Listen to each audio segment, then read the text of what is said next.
Welcome back to Trampled Underfoot podcast. We're live every Tuesday night, 6:30 Eastern, 9. Oh, shit. See, that 3-hour time difference messes with everybody. I was on your time. Yeah, you was. That's okay. What's I'm on my time. What's the real? 9:30 Eastern, 6:30 Pacific. What Mark said. Yeah. And now is when I drop the thing, Hi, I'm Mark. I'm Eloy. It's my edit, so that's cool. Man, I didn't, dude. I was on your time. I went straight to 6:30, dude.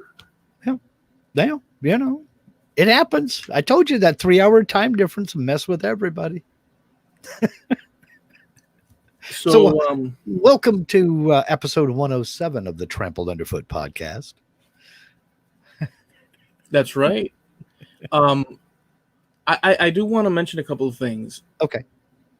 So the first thing is that we've got an interesting episode coming in a few moments here. Actually, we're involved in it right now, but we've got a topic, and it's a funny thing because we do obviously offer the option to our listeners to leave us show suggestions in our Trampled Underfoot podcast Facebook page, because we do have a Facebook page.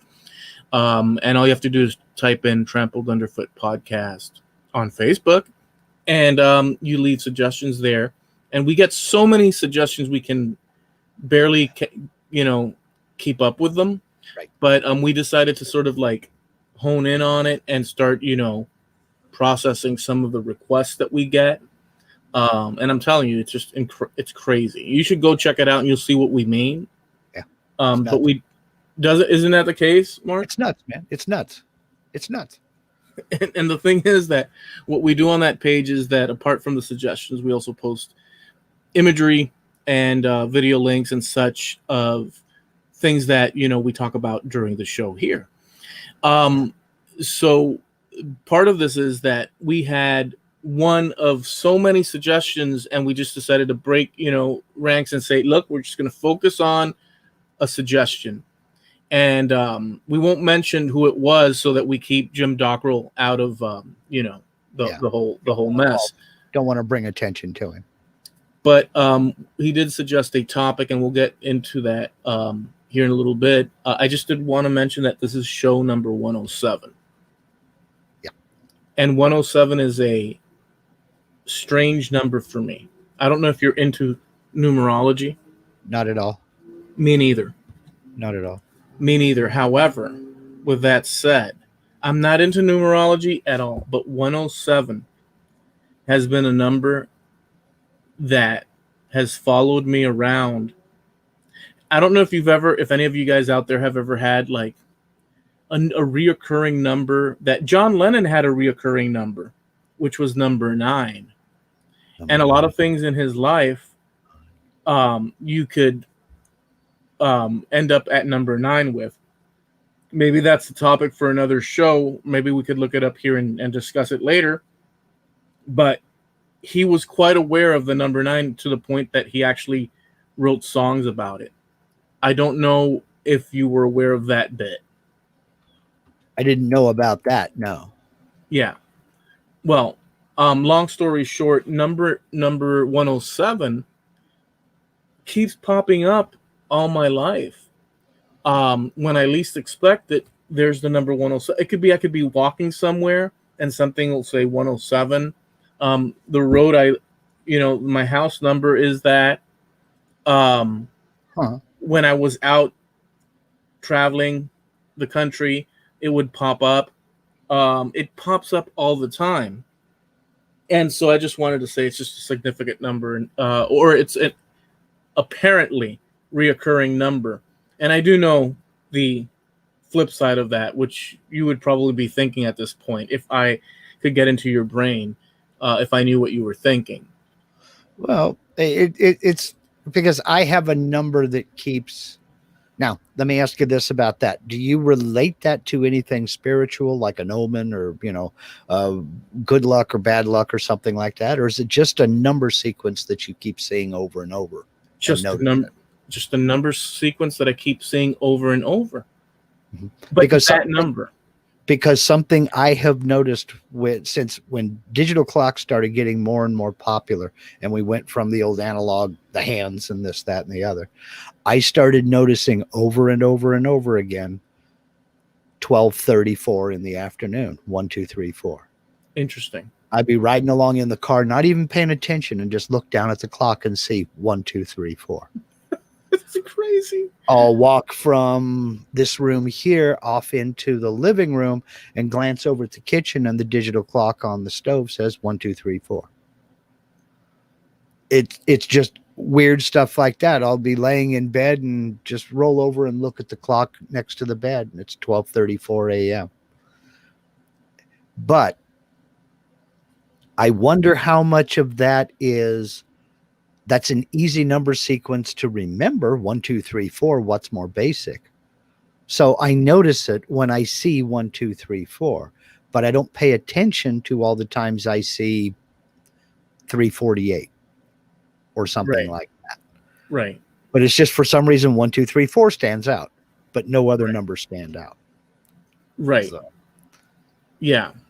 I mean, and I've thought of that, which is what I expected, that where you were, the rationale of it, where one would go, that it's just you're paying attention because it's that number that you've paid attention to. There is a subconscious thing to it, but I do want to say that 107 reappears for me a lot, and it's just that sort of thing. But that said, oh, go ahead. well, I was going to say it's kind of sort of like we always say, yes, celebrities die in threes, or home appliances break in threes. They No, do. I can no, promise you. no, they don't. Just when you get to three, you start counting over again. Mm. You know, you say, well, this guy died, and then this guy died, and then this lady died. Yeah. And then when you got to three, you started counting over again. You But started, you that's know, been going on forever. That whole concept of in threes starts to, and there is something to it. There are things that we don't look. There's math for a reason, and I yeah. know it's on the speculation.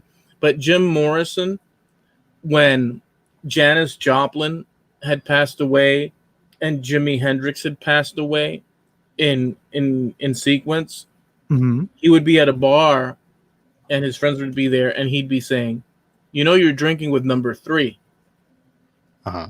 and he was right. And But he was then, right. but then people started counting again.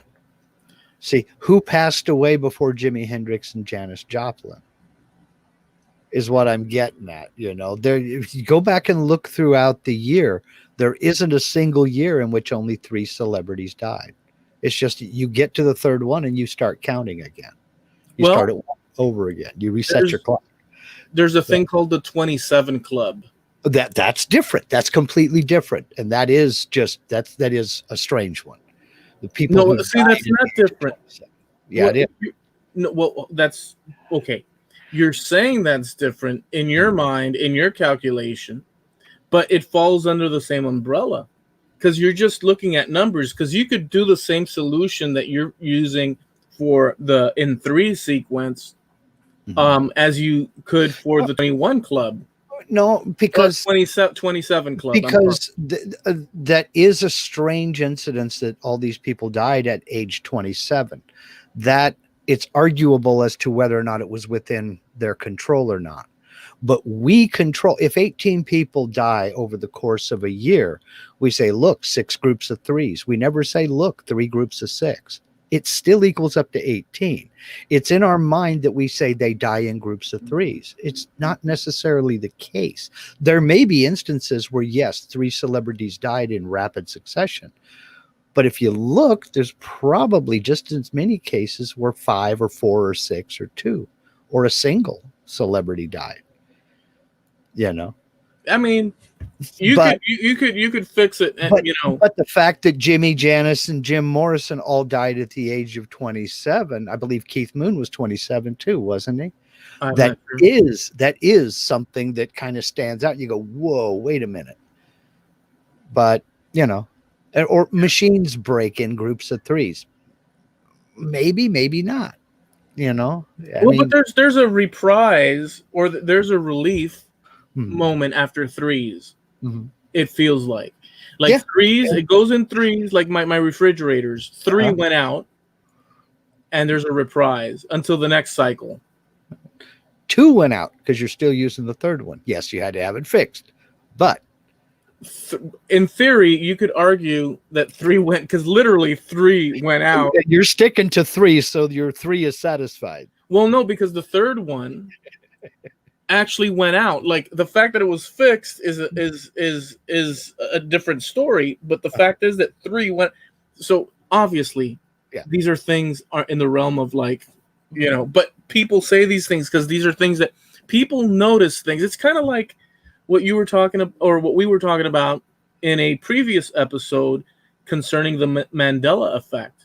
People notice Right. these similarities, and then all the other times they don't notice the similarities, and therefore it becomes an omen. You know, Yeah. I mean, that's so. It appears that that's the case. It's I a lot of it is psychological, I think, that we do to ourselves, because there are people who really honestly think that constantly seeing the number sequence 111 has some metaphysical meaning or some spiritual meaning. And I think we do that to ourselves. There is a case to be made, though, Mark, and I don't know if you've ever looked into it, Uh-huh. but there's a case, and Jim was mentioning something about the Trinity, The Holy and Trinity. there is a thing Mhm. where in nature threes are also, and I'm not like delving into it, like I don't know it off the top of my head, Right. but there is, like, for instance, there's a harmonious symmetry that Uh-huh. occurs in nature as well, and there's something to do with threes as well. I mean, we could probably do a whole show on that if we investigate, but there's a thing about threes, and some of you guys out there might know about that. So there is something to be said about these sequences, and everything is mathematics. I mean, Right.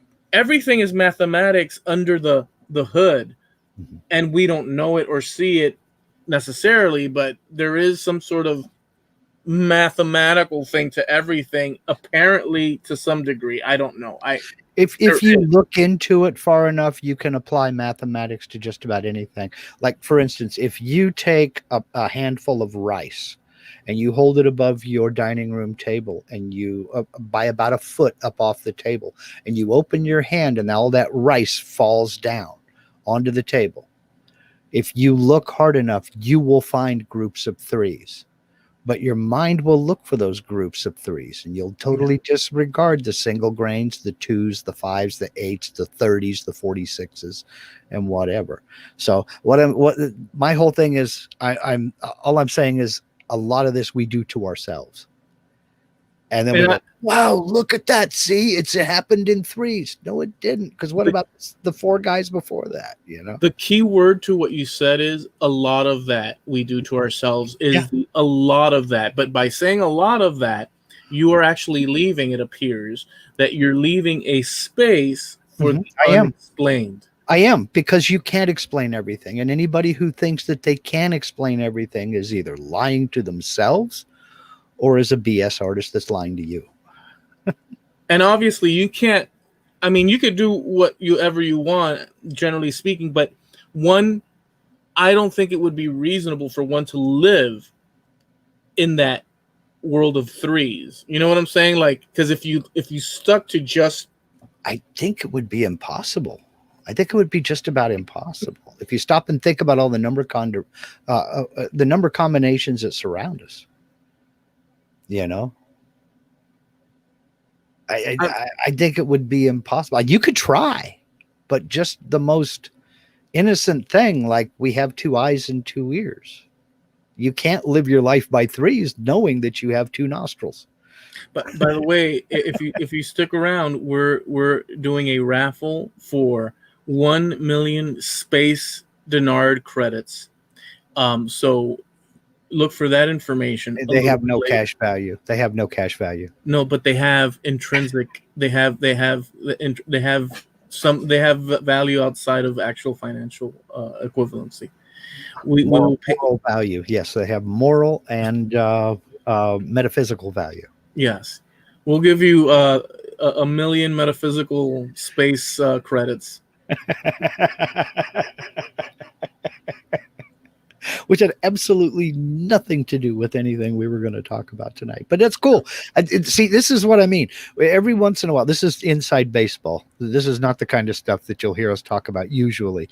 We don't know what the other one is going to say. And sometimes there's a little bit of panic. We'll get on and go, okay, we're getting ready to go live. It's 5 minutes till. Have you got anything? And I'll go, nope. He'll go, oh, crap, I don't have anything either. And it's like, I'm not worried. I'm not concerned. We just did 15 minutes on numbers. That's pretty much. But we should get to the good stuff. So, like we said earlier, we were dropped a suggestion, and we're usually backlogged, with looking through those suggestions over on our Trampled Underfoot podcast page on the Facebooks. But you can leave your suggestions over there, and we will take a look at it. But for now, we're what's the topic that was laid on our table? Mr. Jim Dockrell, who is out here in our mostly live chat right now here on YouTube, made a suggestion. How about cover songs that most people would agree were better than the original or became more popular than the original? And I'm going to throw my own little thing in here. Maybe cover songs you didn't know were covers and didn't know that they were done by somebody else originally. And I thought that was a very cool idea. And I come up with 6 of them right off the top of my head. Bing, bing, bing, bing, bing, bing. Then had to look them up. So. Awesome. So let's do this thing then. Let's not. Time's a waste, and we might as well get into it. I think one of them is very, very simple. One of them on my list, anyway, is very, very easy. And in fact, I kind of blew your mind with it once before in a previous episode, and I don't remember which episode it was, but that song by Harry Nilsson called "Without You." Yeah, I can't live if living is without you. I can't live.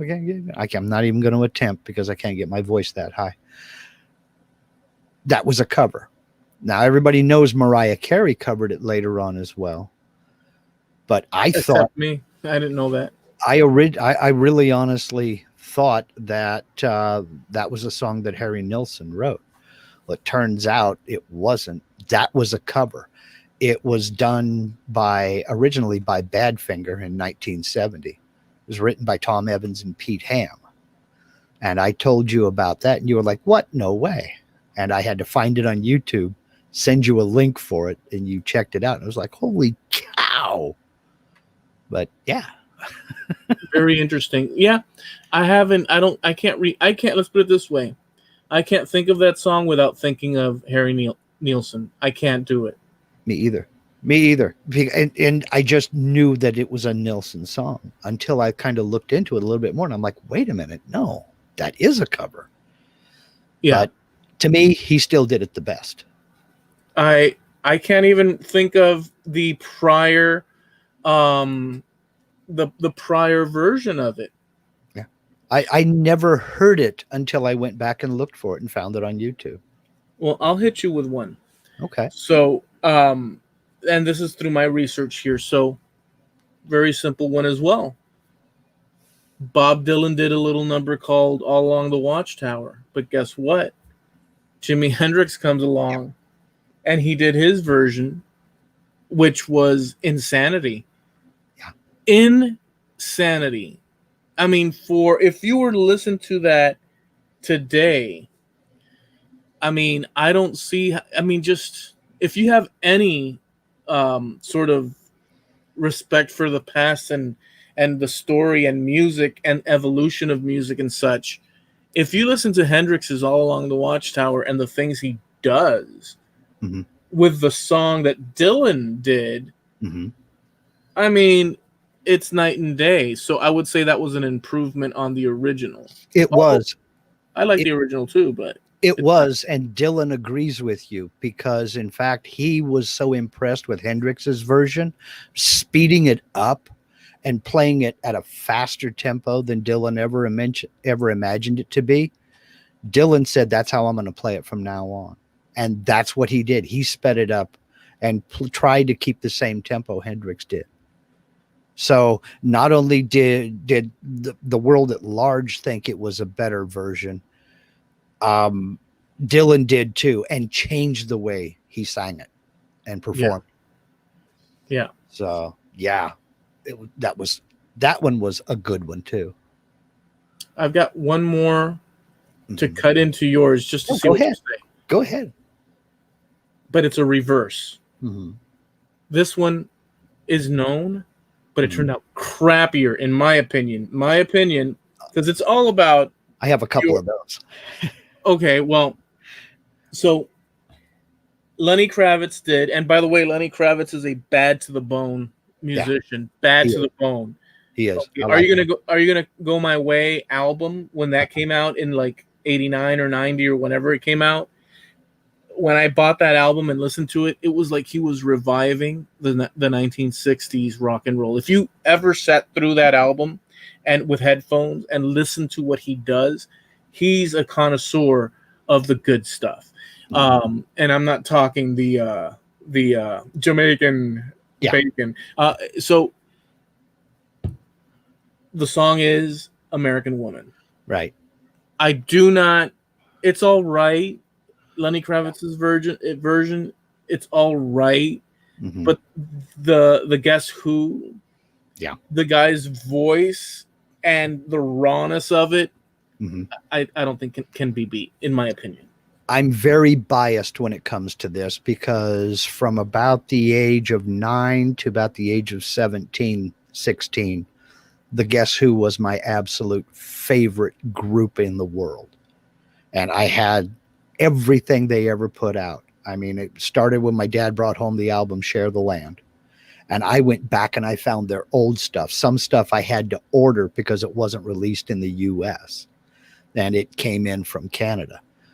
Wheatfield Soul and a whole bunch of the older albums. Yeah. So when he redid it, I listened to it and I didn't like it. I won't turn it off, but it just makes me go look for my Guess Who albums. Yeah, it's not. There's something missing from it. It's too well packaged as far as audio. It's too together. It's not. There's not.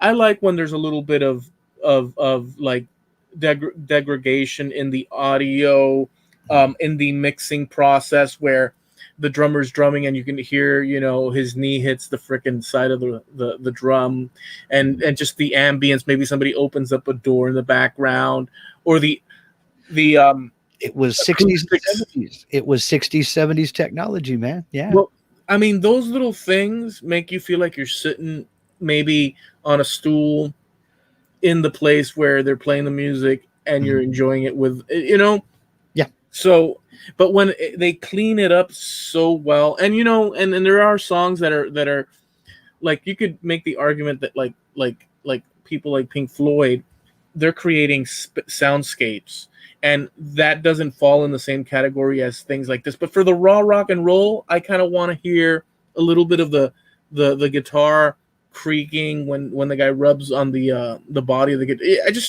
I like that kind of stuff, and so I'm okay with remastering music. I'm okay with that because sound does degrade when when you're talking about making copies of copies of copies and copies for a generation. The sound does degrade, and I do like remastering some of the old original stuff and bringing it back to life like it was meant to be heard. But that's not what we're talking about now. We're talking basically about covers. And I see a comment over in the chat, and we're talking about Bob Dylan. And to me, this is another bias because I just don't like the band. The Guns N' Roses cover of Knocking on Heaven's Door was one of my worst.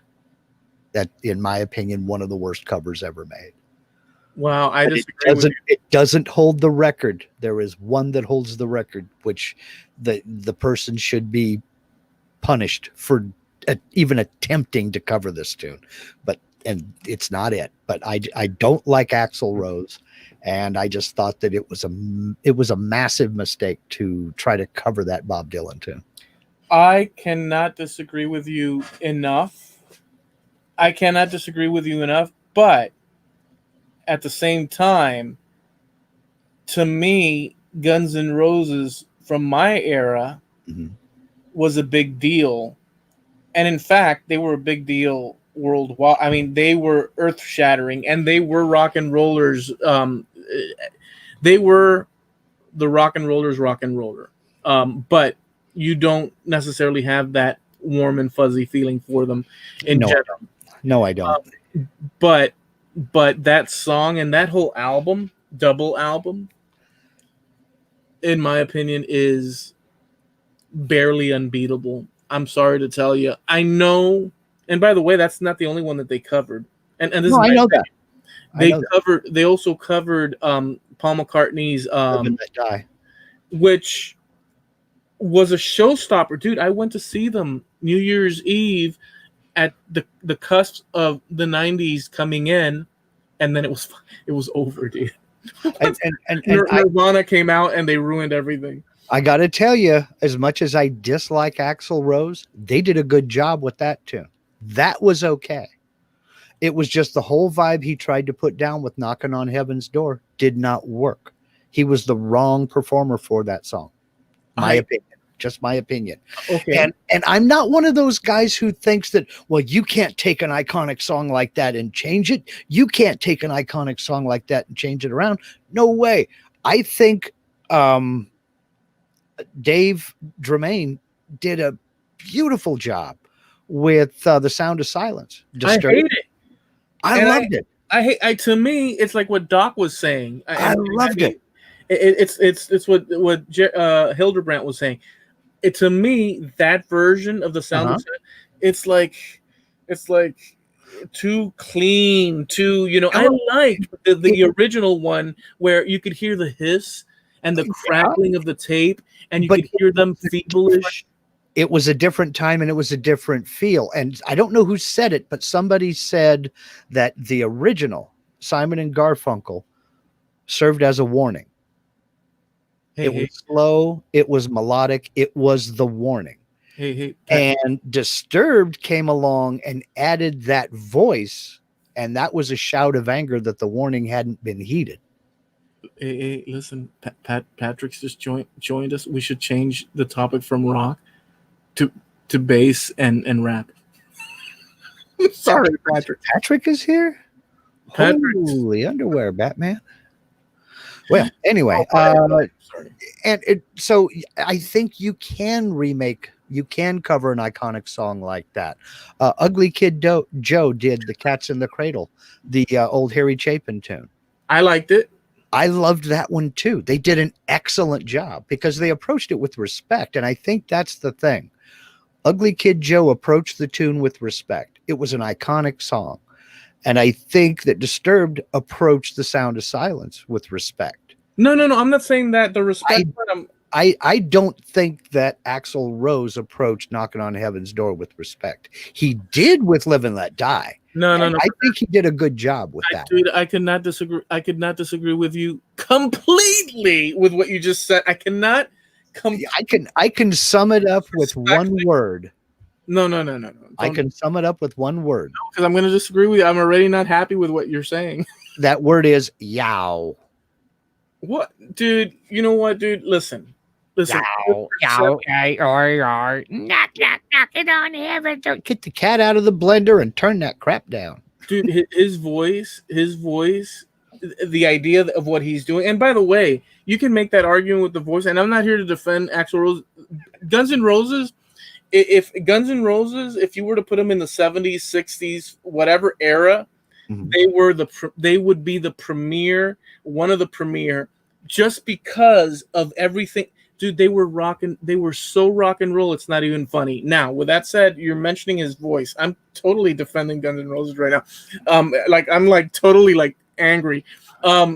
You may not like his screech treble sort of voice, but just remember that that yes, some people will not like that, but a lot of I can't make any reasonable because it's all what Yeah, we because it's not reasonable. He's a Brian Johnson no, wannabe with a bandana. no, that's not what I was. There's no way.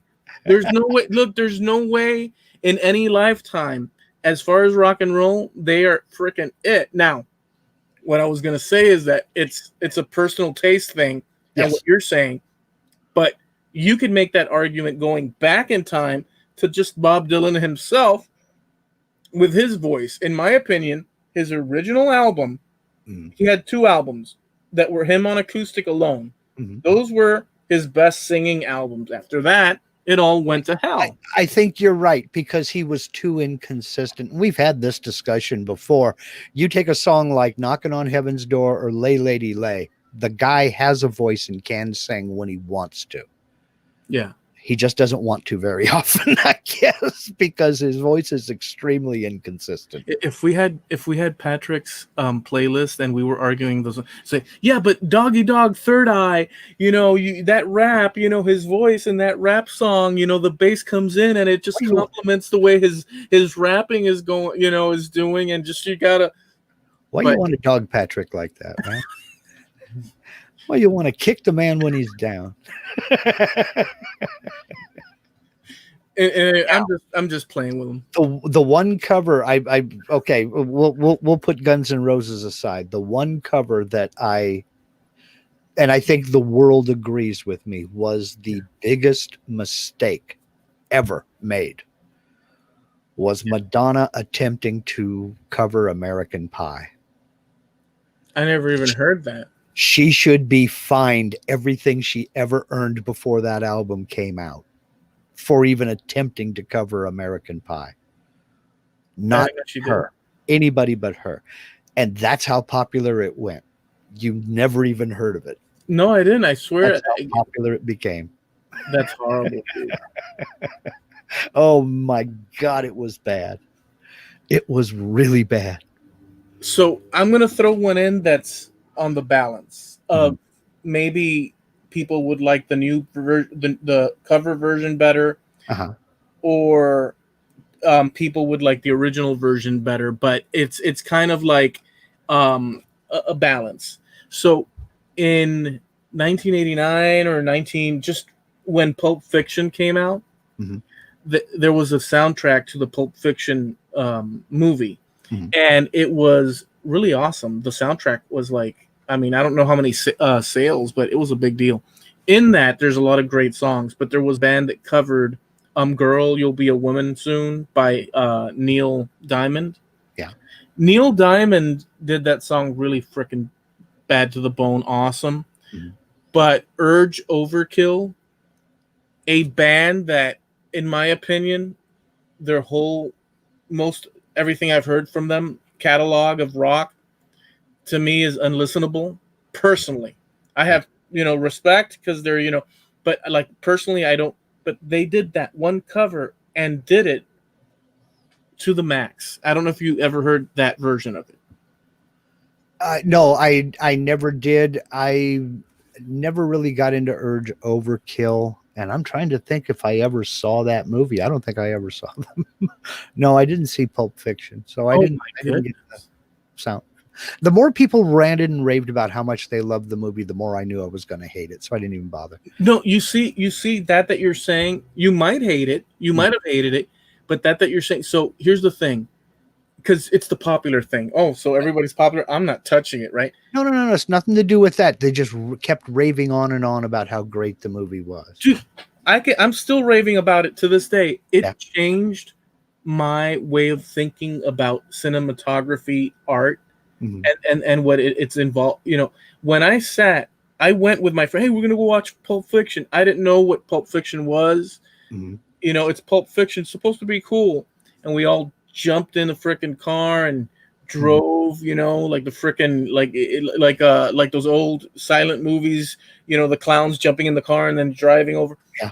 And we drove to our AMC cinema there by Midway Mall at the time, or Mall of the Americas now that it's called.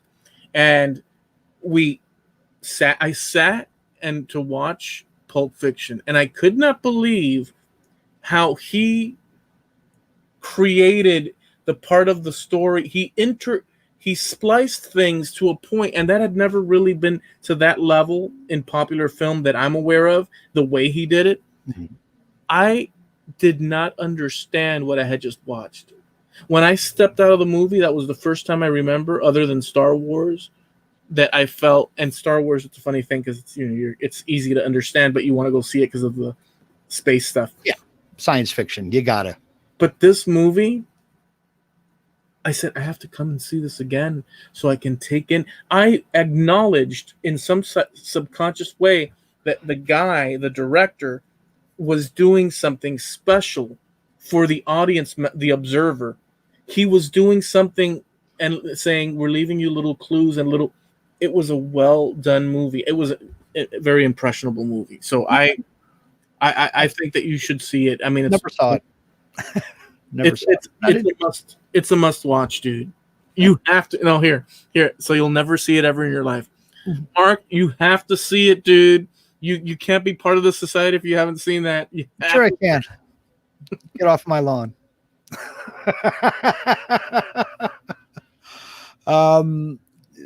Getting back into covers and stuff. So that was Urge Overkill's version, right, of a Neil Diamond. And it's funny that you mentioned a Neil Diamond song because that's on my list too. Oh, okay. UB40 did Red Red Wine, which was a cover of Neil Diamond's. Now, I'm not going to sit there and say UB40's version was better. I like them both.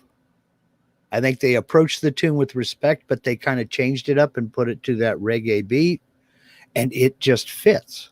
It's like the song was written to be performed reggae, and it just fit. It was good. I liked it. So that was one off of my list anyway. Neil Diamond was a dynamite performer, man. I'm going to say that that's another one that I had not ever heard coming up, and listening to stuff in the 80s and into I had never really heard back then the Neil Diamond version. Mm-hmm. And I heard it later. And it's a great freaking version. And it's sexy version. It's really good. But I remember driving, or my mom driving to go get cigarettes. Come on, son, I'm going to go get cigarettes. Come with me. Like, she'd do that a lot. And I'd jump in the car and drive. And then I didn't want to get out or anything. So I'd sit in the thing and, oh, Mom, leave the keys in the car. So I'd turn on and pump up the radio. Mm-hmm. If it was Patrick, he'd be listening. Boom, but in my case, I was scanning through the rock channels and stations and see channels like YouTube. I was scanning through YouTube. I was scanning through the radio, and boom, I heard Red, Red, and the sonic perfection of the UB40 version. I was struck. I like both versions, the Neil Diamond version and that version. I think they're both done.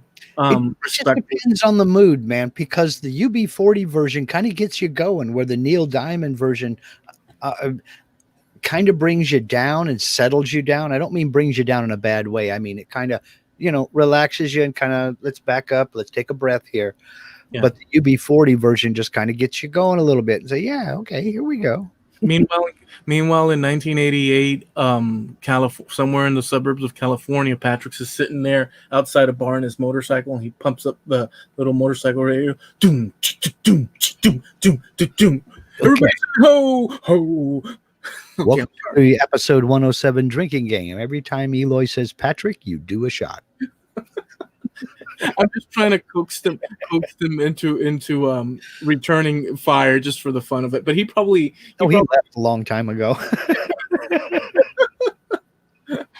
All right, I have one, and this one it's a funny one because the original was pretty bad to the bone, and I think that the follow-up was as good. But some people would disagree, and that's I Shot the Sheriff, originally by Bob Dylan and then redone by Clapton. You sure you don't mean Bob Marley? Who did I say? You said Bob Dylan. I'm so sorry. But I got you. Yeah. I like them both equally. It just depends on the mood. It Yeah, just depends on the mood. I mean, a little bit of Bob Marley goes a long way with me, but I can listen. No Woman, No Cry. I Shot the Sheriff, jamming, whatever. yeah, It's not something I seek out, yeah, but if it comes on, I can get into it. But I've been a fan of Eric Clapton for a long time, so. yeah, But for years, I'd never heard of Bob Marley because it wasn't my style of music. It's not something I went and looked for. And so I did not know it was a cover until I was in my 30s. And it's like, oh, crap, Bob Marley did that? All right. I didn't know Bob Marley from that song. wow. I mean, Bob Marley, like his whole career sonically, because you listen to these things and you're like, these guys, and obviously they were taken over. They did it in Jamaica, but they recorded as well in England. Mhm. Um, their sonic, like their way of mixing things, whoever did whatever the case was with that, plus the sound was light years beyond just tonally in your face music. It was well produced. There's lacking people that bands that have lacking sort of like sonically, it's kind of shrill or like lacking a little bit of the bottom, Yeah. and this reggae music was like perfectly freaking done. It was impressive stuff, but Clapton did it justice big time. The thing I liked about Marley was everybody up on stage with him, everybody that recorded with him knew exactly what they were doing. Now, it may or may not have been your style of music, but everybody up there playing with him knew exactly what they were doing. They were technically good, they were sonically good, and you can be the world's greatest pianist and be able to hit every single key and note just right, but have absolutely no soul. So you're playing the notes, but you're not playing the music, if that makes any sense. Yeah, Everybody that played and sang with Bob Marley played music. yeah, They knew exactly what they were doing. They did it very well. And you could tell that they were enjoying themselves. yeah, man. There was a magic to that. It was hard hitting stuff. I mean, they were really good. And the only other band I can think of that, there's two other bands that I can think of that had that quality with every performance that I've ever seen. And that was Queen and the early Doobie Brothers with Tom Johnston before Michael McDonald came along. They knew exactly what they were doing. They did it very well, and they enjoyed the hell out of what they were doing. Yeah, they did. They did have an incredible the Doobie Brothers sonic. There's this sort of like roundness, perfect sort of like musical engineering that occurs in some bands, and the Doobie Brothers did have that quality. I mean, Just little things like the song Listen to the Music yeah, with a little bit of banjo in the background. You're not sitting there thinking I need banjo for this, but you would miss it if it wasn't there.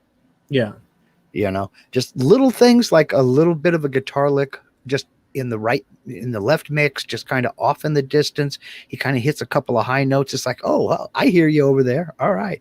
A tambourine here, just little things that they would throw in that you're not looking for, but you would miss it if it wasn't there.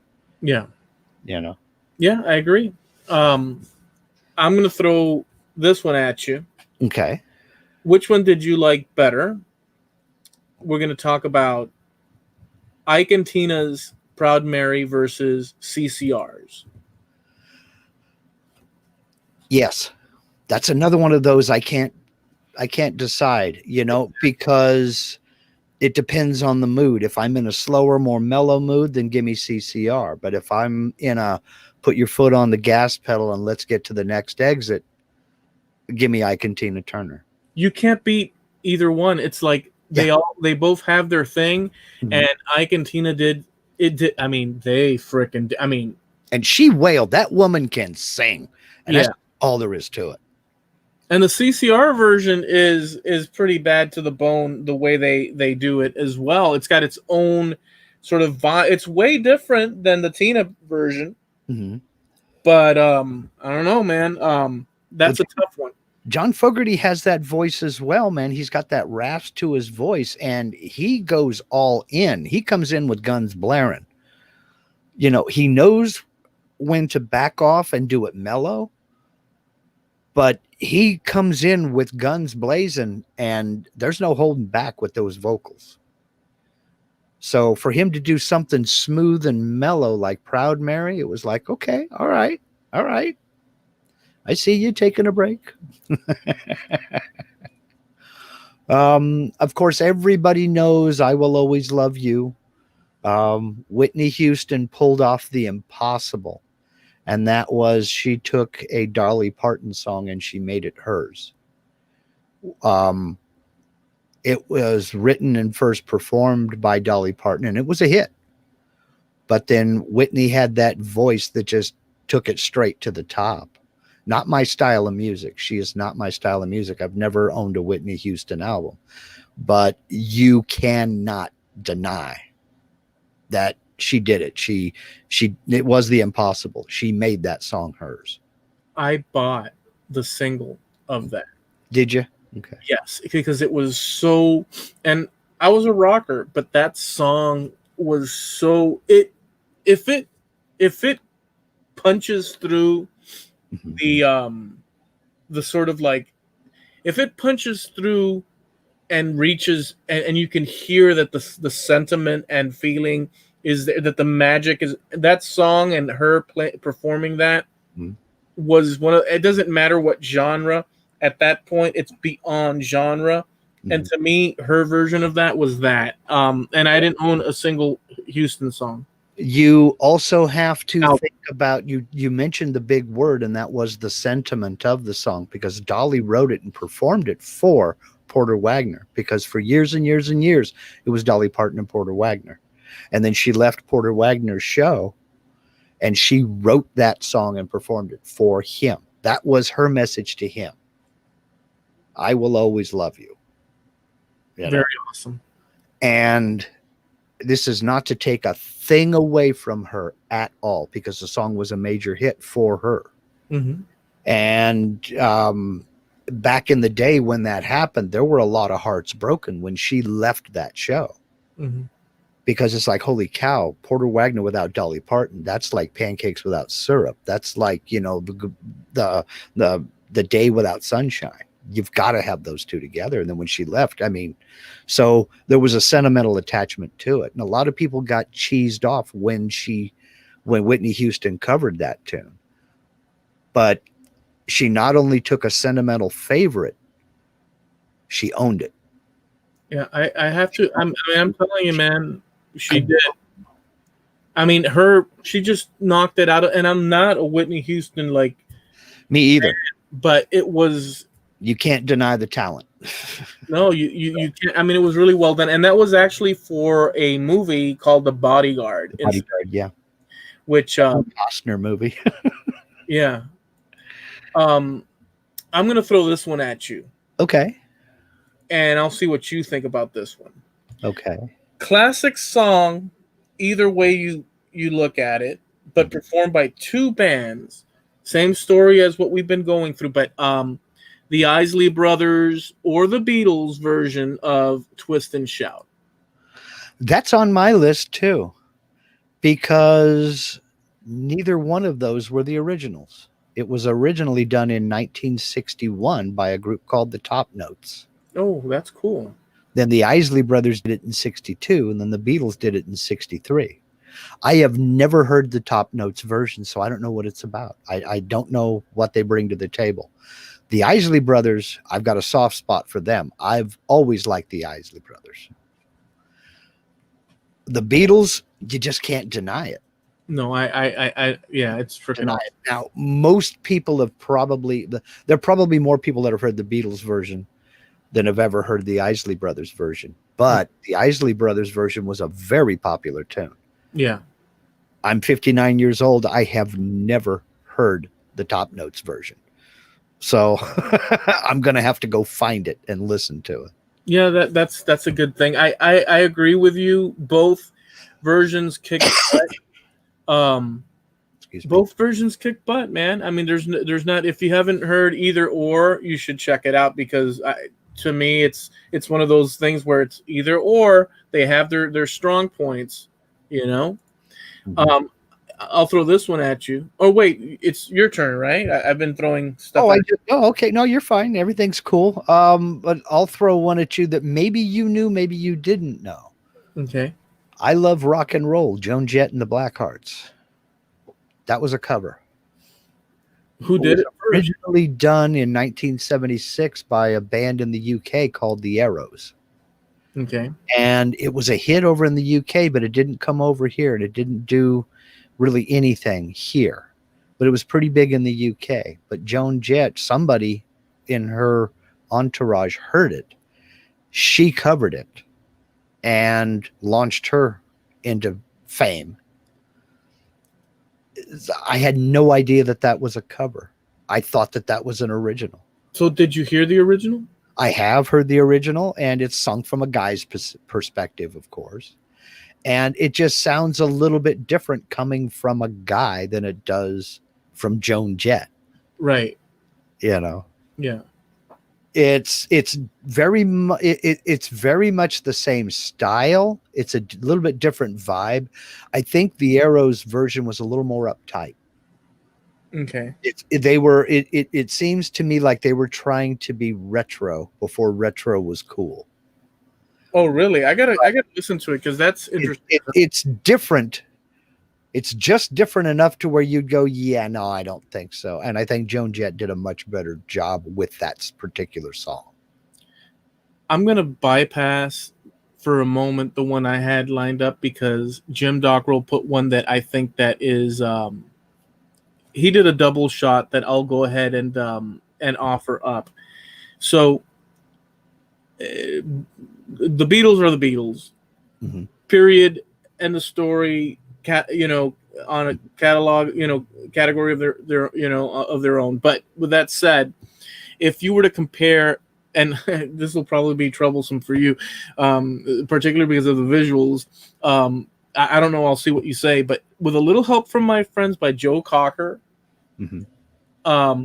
His cover of the Beatles song, I love the Beatles. Frickin', that's it. Sgt. Pepper, Bad to the Bone, but Cocker reinvented it, giving it soul, whereas the Beatles are in the psychedelia dripped, but Cocker took it and made it into a soulful, just like he did with She Came In Through the Bathroom Window, just the same thing he did with it.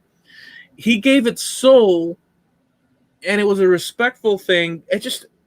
I love Joel Cocker's version of Beatles songs, bar none, beyond this planet, into space, Well, I'm going to freak you out and agree with you. I like them both. It depends on the vibe I'm after, because Cocker did put a lot of soul into it. He slowed it down and gave it a bluesy feel.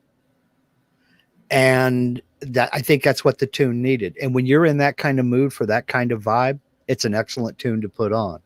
The Beatles, their version, like you said, the Beatles are the Beatles. Take the lyrics away. The Beatles version is happier and peppier and bouncier. So if you're in that kind of mood and you want that vibe, go for the Beatles version. But if you want to slow it down, excuse me, Joe Cocker all the way. Good grief. Yeah. He added some vibe, some soul into it, because Joe Cocker's discipline was in line with the R&B of Americana, American music.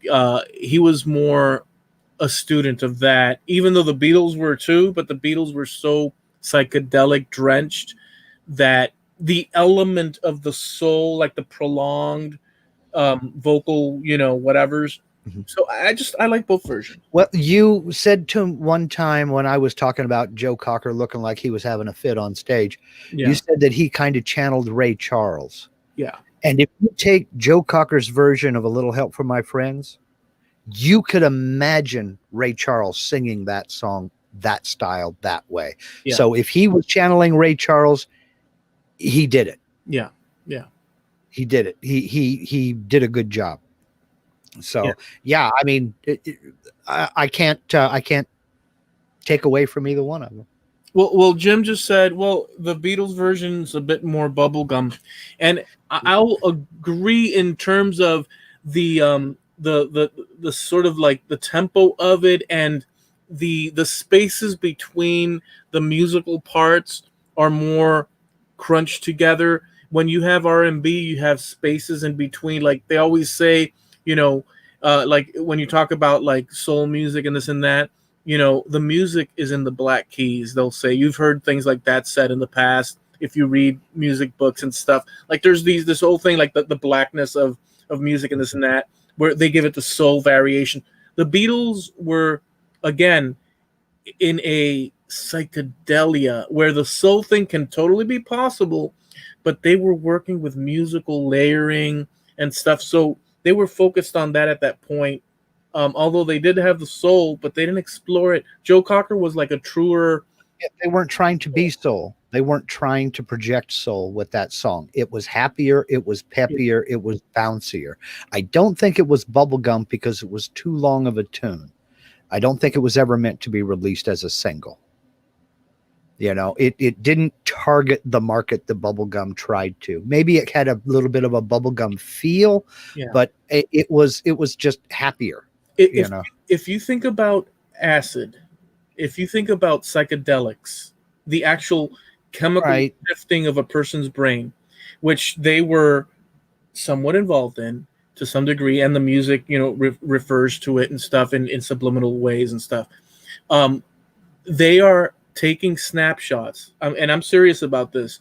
These songs are snapshots of visual, audio, mental imagery, childhood regression. It's a mind expanding experience where you could be an adult and you're thrust into this situation where you're a little kid in a playground in strawberry fields, or you're pushed forward into like this tunnel that's a vapor lock of space and time, and so they were exploring. So it wasn't like the soul. But you can pick that up in some of the songs on that album, but I don't get that vibe from Little Help from My Friends. I get that from Lucy in the Sky with Diamonds and a few other tunes. Yeah, but see, but I don't pick that up. I don't pick up that vibe from A Little Help from My Friends. It's happy, it's peppy, but it's there. But it's there. And let me explain. Let me explain this. The lightning is there, but let me explain this because I want to get this out. So the weirdness of mind expanding psychedelia that people usually associate with psychedelia, where it's mind expanding and monsters are coming out of and then maybe that there's also a thing of there's the calmness after the storm, and then so you're traveling through this insanity, and then all of a sudden you're in a pleasant place. It's part of the trip or the mind expanding journey, like Buddhists, but it's like little highs and lows. So the album plays out, especially for like the druggies of the time and throughout, but we're not talking about the album. We're just talking about the one tune. but see that. No, but you shouldn't do that with it, because that album was created as a rock opera. It was like the first rock. So it's not. So if you take it as just one tune and without all that, then you could say, oh, that's just a happy song and this and that. But that's not. And that's what I was doing, because we were comparing the original to the cover. Right, but in the context of what they were doing, the Beatles, there's more to it than just that, is what I'm saying. I get it. I was there in the 60s and 70s in the San Francisco Bay Area. Believe me, I was at ground zero. My main point is to say that happy, it doesn't lack psychedelia. You could have a Pleasantville 1950s sort of like, the neighbors bring you hot, apple pie and kids are playing, but it's normal and perfect. I know, I was there. Yeah, I get it. But nudged into this, and so that's why I don't, so the bubble gum, I can see what Jim is saying, but I'm not necessarily saying. Yeah, I don't really see a lot of bubble gum to that. And maybe that is the psychedelia that you're talking about. But I think so. I think there's something to be said about it. it was a happier, bouncier version of the song, where Joe Cocker's was slower, deeper, and more soulful. Yeah. And I like I said, it depends upon the vibe that I'm after. I like them both. I can't shoot either one of them down. Yeah. And it I don't dislike Joe Cocker. It just surprised me to see him the first few times that I saw him, because it's like, wait a minute, that is coming out Spastic. of that guy. Yeah. So, but while we're on that kind of a subject, see, now when you say certain singers, Joe Cocker, my brain goes to Woodstock, because that was the first time I saw him. Okay. And that was the first time I heard A Little Help from My Friends, because he was in the movie doing that tune. The next one on my list was Black Magic Woman by Santana. And it's already been mentioned over there in the chat. Yeah. That I was in my late 30s before I even discovered that Black Magic Woman by Santana was a cover, and that the original was done by, of all groups, the original version of Fleetwood Mac. It's a Peter Green tune. And Peter Green just passed away either late last month or early this month. I didn't know that.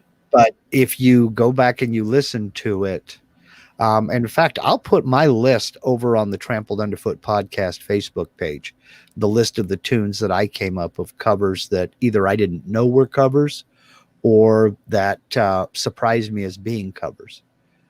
Cool. And we've got Black Magic Woman. I'll put the link to the Fleetwood Mac version. Without You by Badfinger, I'll put that link over there. I Love Rock and Roll by the Arrows. Red Red Wine by Neil Diamond. Twist and Shout by the Top Notes. I'll put them all over there on the Trampled Underfoot podcast Facebook page. Go to Facebook and type in Trampled Underfoot podcast. And I'll put Pulp Fiction the movie for Mark to have the option to check out. I've never seen a page get closed down before. Oh, okay, yeah. So let's see. We're sitting at a little over an hour. I have one more. How about you? I'll listen to the one you have, and then we can make the rounds to home. And this one surprised me because I had no idea it was a cover until earlier this year. I really had no idea this was a cover. And that is Dazed and Confused by Led Zeppelin. I knew that it was a cover. I had no clue. I really had no idea. Yeah. Now, a lot of people will say, well, that wasn't really a cover. Yes, it was. Excuse me. It was done originally in 1967 by a guy named Jake Holmes. And I got your back, Billy. I'll use that one. The Jimmy Page saw Jake Holmes live do the song at least twice, and the tune stuck in his head. And he took Jake Holmes's lyrics, changed them, rewrote them, but kept the rhythm, the notes, everything. Mm-hmm. Robert Plant did the vocals, John Bonham on drums, John Paul Jones on bass. They did Dazed and Confused and released it, never once mentioning Jake Holmes. And several lawsuits were filed and finally was settled. All Holmes wanted was a writer's credit, and Page wouldn't do it. It finally settled out of court. But I had absolutely no clue that that was a cover. Okay. But if you go listen to the original Jake Holmes video, and I'll put that on the Trampled Underfoot podcast Facebook page, if you go listen to it, there is no doubt in your mind that that is a cover, that Led Zeppelin's version is a cover. And that just freaked me. Led Zeppelin's initial offerings, it's a weird situation with Led Zeppelin because they totally, throughout their early career, took and remolded in their heavy rock fashion a bunch of songs that already existed. And they credited some, and others seemed like borderline. Did they take that from that song, like Stairway to Heaven, and this and that? But Zeppelin is weird in that I don't care that they bite off of other. I just they're so dang good at what they do and how they do it. Yeah. It's almost like they own it because the If they do it spirit, legally, if they do it legally and ethically, that's all I asked. I'm not saying that I don't like the song Dazed and Confused. I'm just saying it was stolen. dude. No, it was, but that's not the. I mean, there's other. Look, Zeppelin. That's the thing. They did a lot of. But here's the thing about Zeppelin. They did a lot of these covers in their early times, but they were feeding these new offerings into their that was not of this. Not there is no. I don't know any other rocker out there that would have thought of creating what Jimmy Page with the rest of the band created. They were originals, and You're right. so so Yeah. no. But what I'm saying is that they're weird because on the one hand they're totally swiping some things that are like out there, and on the other hand they're creating this magic that's like, and so it's a weird situation with Led Zeppelin. But Zeppelin is beyond. It's beyond. They're beyond, dude. They're beyond. Just do it legally and ethically. That's all. Well, yeah. That's I mean, that's all You know? they had to do. But they. I mean, I don't want to say I excuse them, but it's like they freaking Because kick butt, you know dude. people do covers all the time. I mean, we've just spent an hour talking about just some of the covers. I mean, there are a million covers out there, but they did it the right way. They got permission. They, Mm-hmm. writer's credit where credit was due. I mean, Yeah. maybe they had to pay a little bit of a licensing fee or what have you. But No, you're giving the guy that did the song originally. You're giving the guy lifeblood because that guy is gonna earn money from it and all sorts of dividends. So it's well, a good thing to do. yeah, and it's the right thing to do. You don't Well, just it's the steal right from someone. it's the right thing to do. But they were Yeah, I they understood. So I want to throw in because Billy mentioned Mr. Tambourine Man. Now wait, that's not what Jim mentioned that. So I totally. So we'll hold on to Mr. Tambourine Man. Let me go to Billy's, and then we'll come back to Mr. Tambourine very briefly. He mentioned House of the Rising Sun. As far as I know, the original is actually a traditional song that no one knows who wrote it. Correct me if I'm wrong. And then I think it was the Animals. Was it the Animals? It was the Animals, yeah. The Animals did the version they did, which kicks butt, no doubt. But I don't know who the original people. It's like a traditional song. I think there's no copyright to it. There are a lot of tunes like that. Look at Metallica with Whiskey in a Jar. That's a traditional Celtic tune. I've heard so many different versions of that song, but people think that, Metallica just kicked butt with that song. That was a great tune. Well, it was, I don't know if you'd call it a cover or not. It's just a version of a traditional tune. Yeah. Yeah. So the other one was Jim mentioned Mr. Tambourine Man. The Birds version of it is freaking awesome. Yeah, I like it. I like the way it's, and then the Bob Dylan's version, I think it's badass too. It's a much more controlled, but I like it. It's kind of whimsical and Bob Dylan-ish, and he does sound good in it. Mm-hmm. I like both versions, to be honest with you. Yeah. So. I kind of think I like Dylan's version better for a lot of the same reasons that you mentioned before. It's just Dylan with the acoustic guitar singing and playing, and nothing else, nobody else. And it's there are flaws, there are errors. Maybe he mutes a note that he shouldn't have, and maybe his voice isn't as steady as it could be. Hmm. But it's kind of like a flaw in a piece of fine leather. Yeah. You're willing to overlook that, because if you look at the whole, I the Byrds did a very good job. I've always liked Roger McGuinn on that 12-string guitar, Yeah. but I still think I kind of like Dylan's version a little better. It just depends on the mood that I'm in. I think that the Byrds version is a little happier, Oh yeah. and Dylan's is a little more melancholy.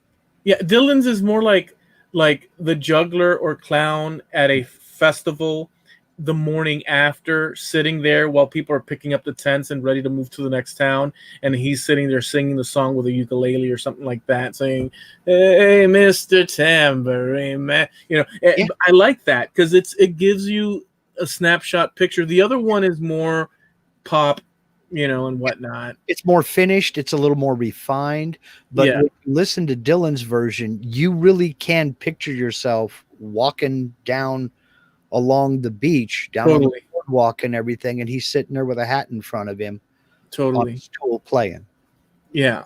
waiting for somebody to throw a quarter in the hat. Yeah, that's the imagery. Yeah, that's exactly it. I do want to throw in Snow Crusher did mention one that so Quiet Riot. What's the song that they did? Come on, feel the noise, right? And Slade. The Oh, Slade version was the original, and the Quiet Riot version was the cover. What do you remember that one? I've never heard the Slade version. We're into the hair metal 60s or 70s, right? Or yeah, 80s. So I Yeah. just Well, um, Slade was a badass. I don't know if you sat through Slade's catalog. just no. I've heard one of their tunes, "Run Away." Okay, it was just kind of there for me. It wasn't my style of music. Their music catalog is pretty freaking neat. Like their whole, I like that band. Slade is pretty cool. And so if I had to pick between both versions, I think that's another situation where it's both in the same, like it's balanced perfectly. Like you could take one or the other, and they're both badass. So it's not something that I would say like, oh, the freaking Quiet Riot version was such a crappy. I can't say that either or. They were good. So um, yeah. So I think that I do want to mention that we are sponsored by Harneal Media. That's harnealmedia.com. That's Steve Nealon over at harnealmedia.com, and they sponsor us. So if you need a website, you need a web store, you need to put products out with your logo on it, things of that nature, it's a personalized service, probably more so than your traditional big brand, big box store on the internet sort of like services. So you might want to go over there and check it out and let Steve know what you need. So that's Steve Nealon over at harnealmedia.com. And we also do these shows, if I can get it right this time, every Tuesday. That's 9:30 p.m. Eastern Time and 6:30 p.m. Western Time or West Coast Time, Pacific Coast Time. And you can check us out. We have a website, trampledunderfootpodcast.com, as well as on Spreaker. We have two shows that come out every Tuesday. Yeah, every Tuesday. Let's not forget the Trampled Under Trampled Under. See, now I'm going to do it. See, you did perfect. You did. You went through it all. You did the entire thing, and I can't even say Trampled Underfoot podcast on Facebook. I can't say it, so I'm not going to say it. I did want to touch on one more thing before we leave, though. Yeah. And that is, as we record this, it's August 25th, the year 2020. Mm-hmm. It's a Tuesday. Thursday, August 27th, will be the 30th anniversary of the death of Stevie Ray Vaughan. Oh, wow. 30 years? 30 years. Jeez. He was 35 years old, was killed in a helicopter crash, leaving a performance in Alpine Valley. And is sorely missed. I've been kind of binge watching a few Stevie Ray Vaughan biographies and what have you, and you know, I'm knee deep in Live at El Macambo, and just kind of following that rabbit hole for a while. So, you know, God bless you, Stevie. So Very cool. Yeah. That's a long time, and it's unbelievable. If you've not watched Live at El Macambo, it's from beginning to end, just enjoyable. It's one of the best. I prefer it more than big concerts. yes, you're absolutely right. I'll give it 100%. And he does some of the best performances he ever did. Yeah, On that stage. I think so too.